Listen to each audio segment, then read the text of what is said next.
Hello, my name is Oliver O'Keefe and I am the course leader for Year Zero in Games Design and Animation at Ravensbourne University. For this year's summer school, I will be running a workshop in character design.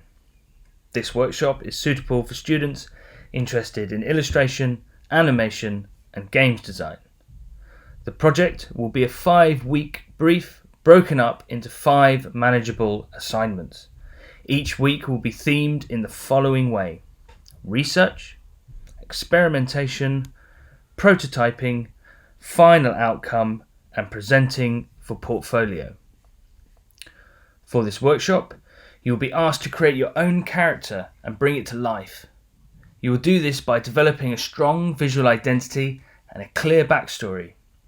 You will also design your character starting from basic shapes, considering how to create volume and how to create an appealing colour palette. And then, once you've designed your character, you will reimagine it through several different body types, even including a non-human form.